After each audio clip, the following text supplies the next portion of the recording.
there, guys. It's your girl, Nick, and welcome to another edition of the Bo Knows Business podcast. I am delighted to be your host and the founder of the Bo Collective. We are 52 amazing Black women who have scaled our businesses each over $1 million. And each week you hear a new story from one of my Bo sisters. You will hear how she became an entrepreneur and how she scaled her business successfully and any tips that she has for you as well. And today is no exception. I am delighted, very delighted to bring up my sister, Sheryl McLean. She has an amazing, I got to get a better adjective, something fantastic, dynamic firm that she can't wait to tell you guys about. We're going to check it up.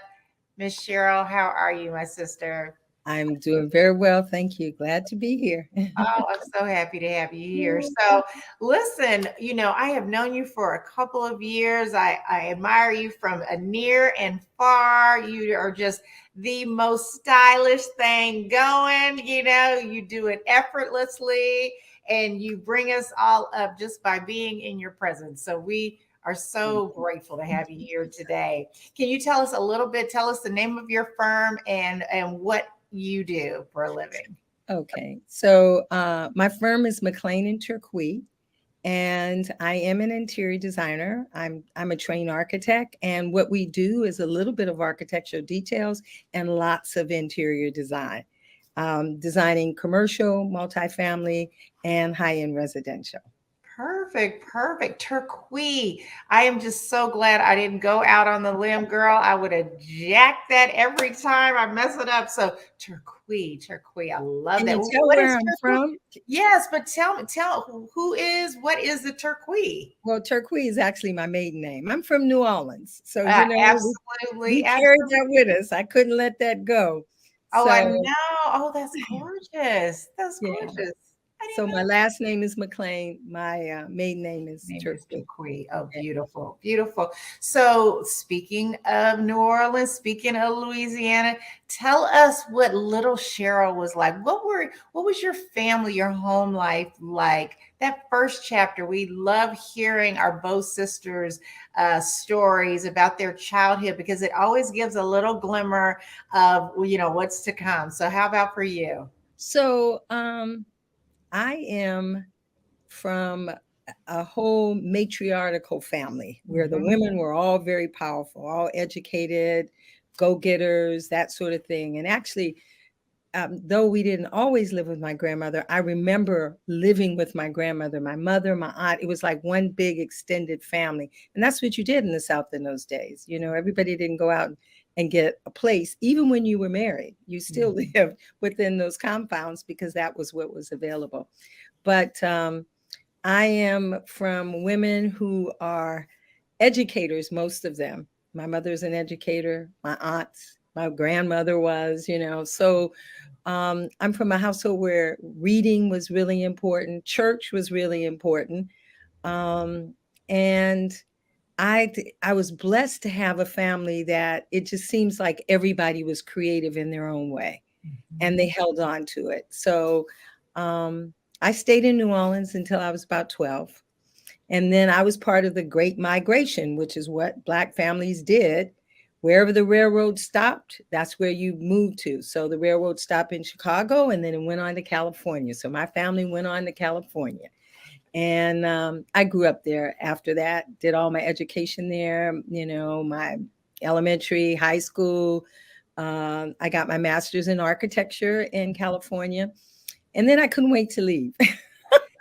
Well, Because I had this very unrealistic, but it was okay dream of what it would be to live on the East Coast. I got it.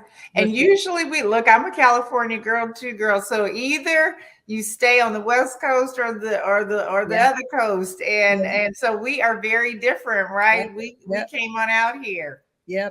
Well, two things I've learned. One, if you're from New Orleans, you're always from New Orleans. So I carry all of that richness of history and and flamboyantness. I Mhm. carried that with me. And then I got the California cool because I can't leave it, it's part of me. So so the relaxed kind of, even though today I might not be relaxed, but that kind of West Coast vibe, I carry that. And so coming here was interesting because it was, at first it was hard for me to find my niche because everybody was so tight, Yes, me too. I'm like, okay, we're gonna loosen this up a little bit. And in the design world, I felt like on the commercial end, they were just trying to redesign the Kennedy Center.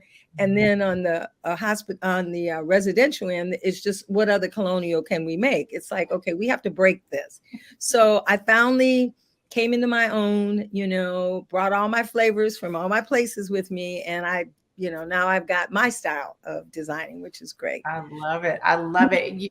You said so many pearls.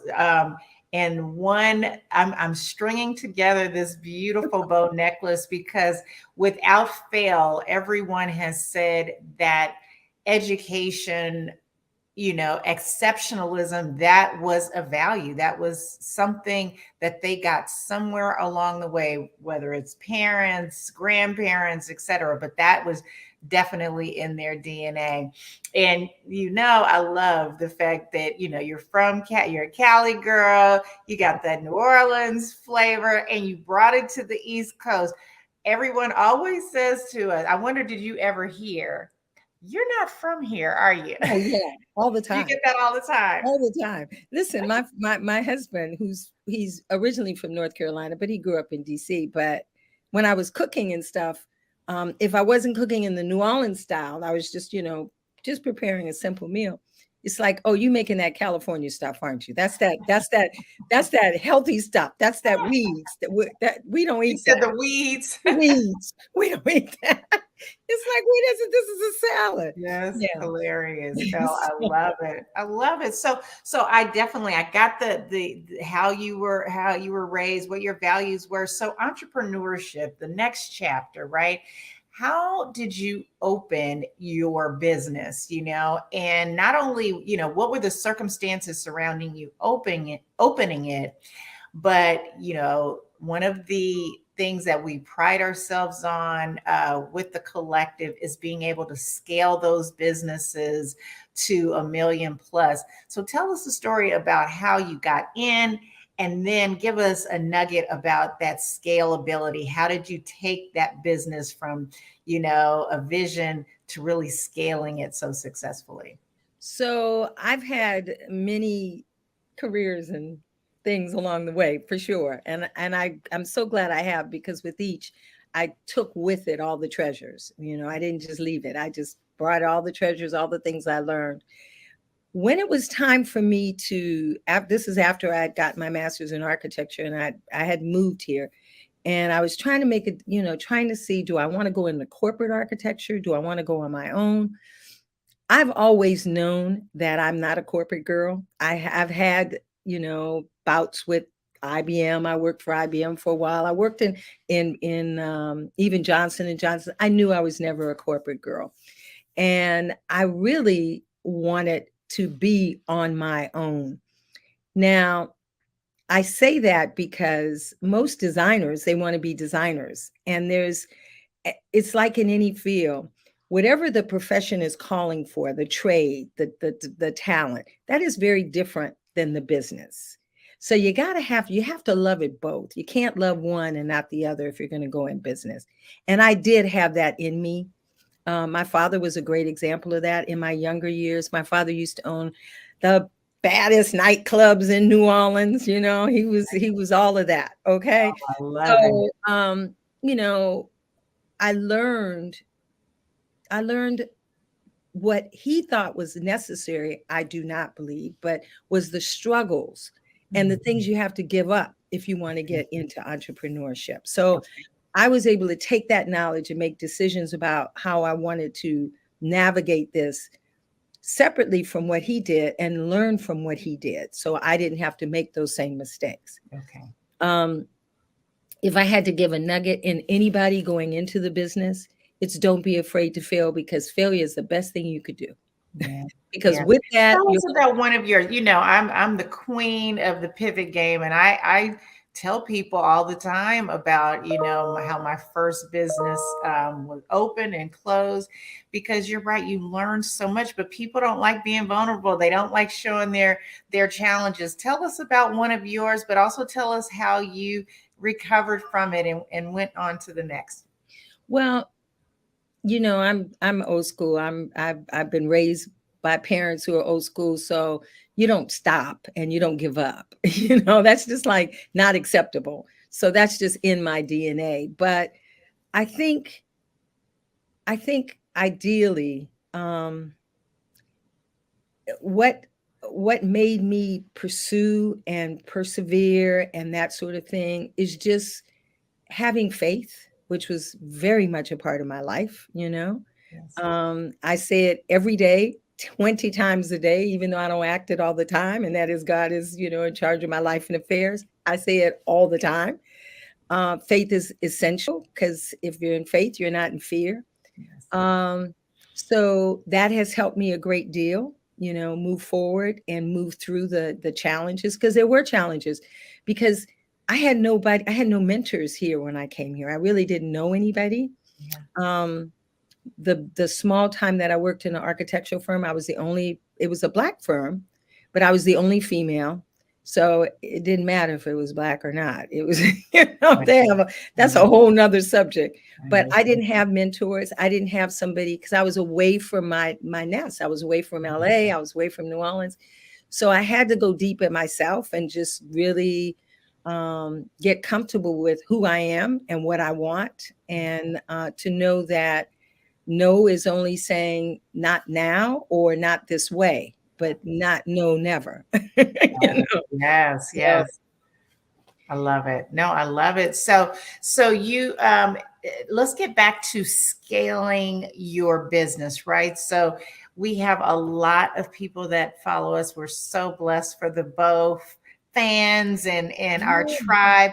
So we want to take them from, they're out on their own. We know 90% of businesses are solopreneurs, right? And so I always ask my both sisters, tell us that one, two, or three decisions that really catapulted you from being, a solopreneur to scaling it to the business it is today. What were some of your biggest decisions, best decisions? best decisions.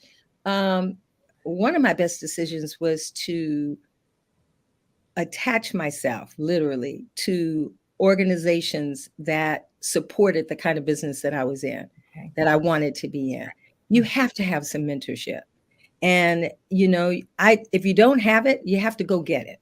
So, for instance, there were other organizations, of course, before Bo, because Bo just started. But I have always believed, I'm in WPO. I'm in.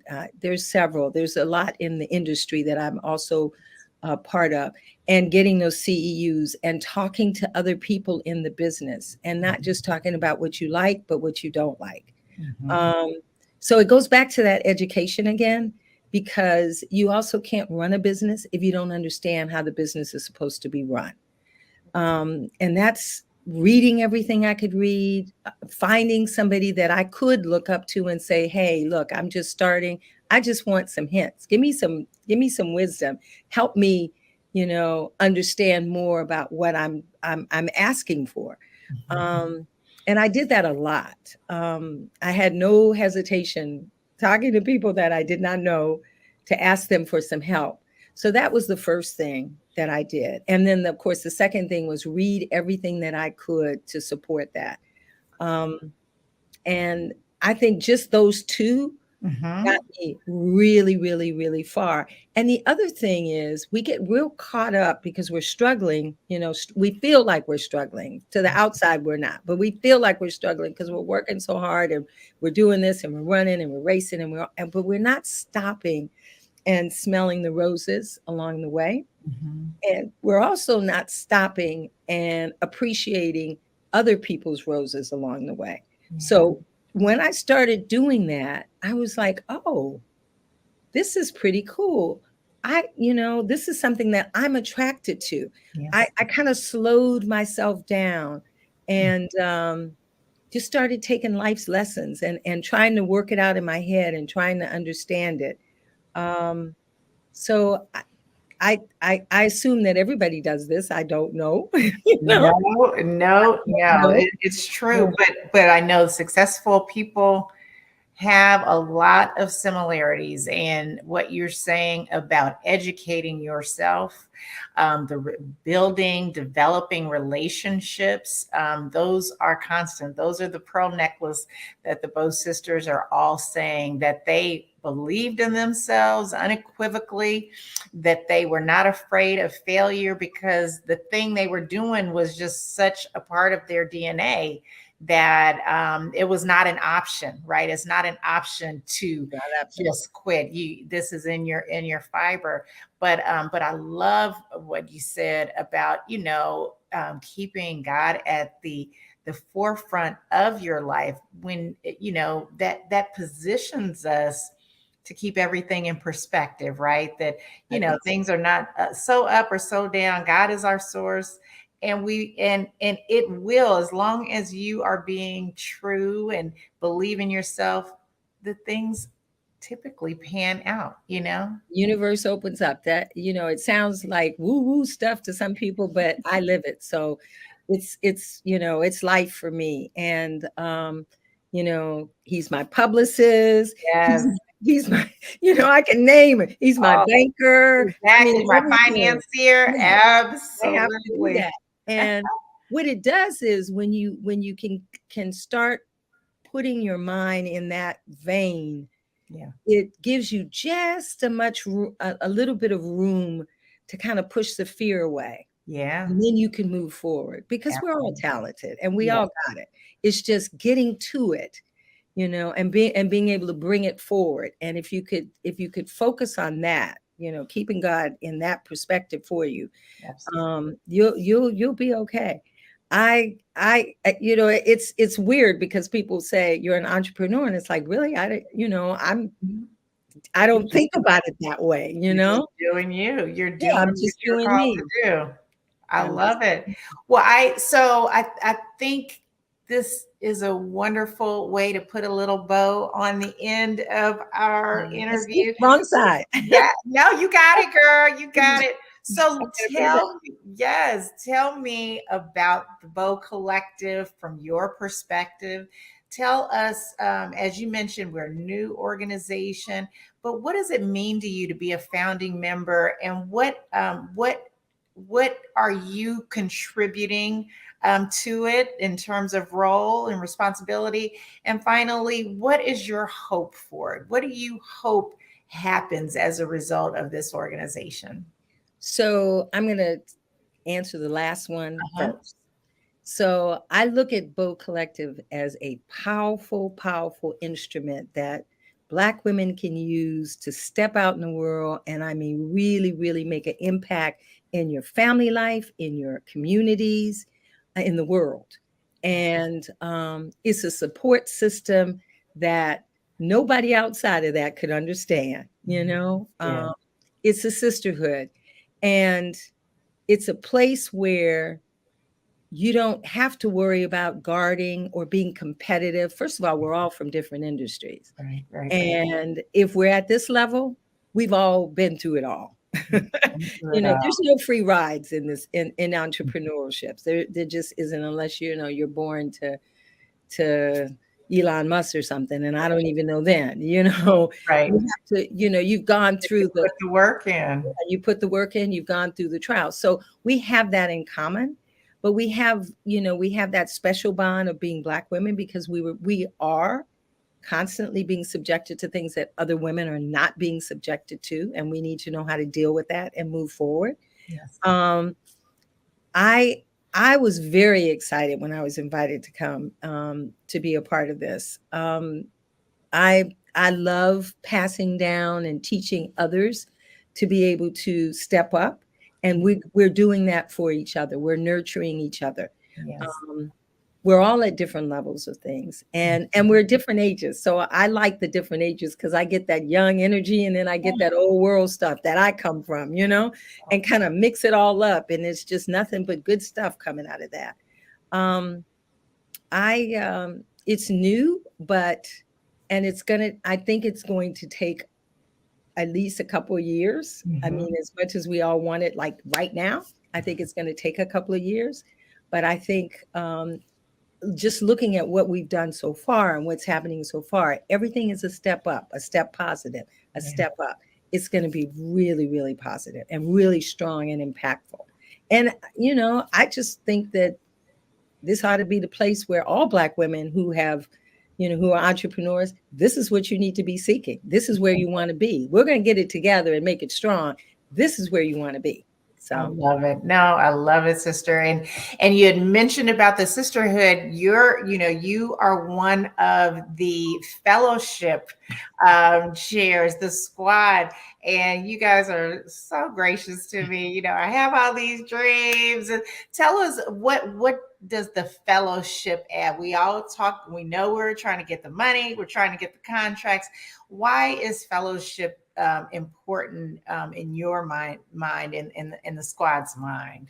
well, I think that one, we're learning how to develop a deep, deep trust that most of us have been out on our own and we weren't allowed to trust Yeah. because it was a little dangerous out there, to be Mm-hmm. honest with you. So Mm-hmm. now we're learning the trust. And in that trust, we're learning about each other. And when you learn about somebody, I have some great women in my little group. Great women. And I just think when they're talking, I'm listening beyond what they're saying. I'm listening to the knowledge that I'm getting from them. Just little things, but things that I could see made them so special that I could even use, or at least try to use. Mm-hmm. There's a trust, and there's a learning, and there's a bonding, and so fellowship is about that. It's about relax, chill out, get that California vibe, even if you're not from California, you know, and let's just, be real and get to know each other and help each other, and we will be all right. I love it. I love it. Well, I can't believe it happened again. This time went by so fast. Can you tell our audience, our Bo fans and sisters, how can we stay connected with you, Sheryl? Okay. So I've got two things. I'll give you my website because that's where I'd like you to visit. So it's www.mcleanandturquoise.com. I'm going to spell it because I already know. It's You know what? I'm in, gonna ask you one better. Put it okay. in your title there so they can see it. Can you change your name? I think I can. I can. I will. Boop. Uh, yeah. I should have had you do that in the beginning. My marketing. I was too excited. I forgot the basics, girl. No worry. No worry. There So we go. I love there it. you go. So you visit my website. On my website, I have my email, I have my phone numbers, I have my work, I have whatever you want to know is about me. I'm pretty open book. It's on the website.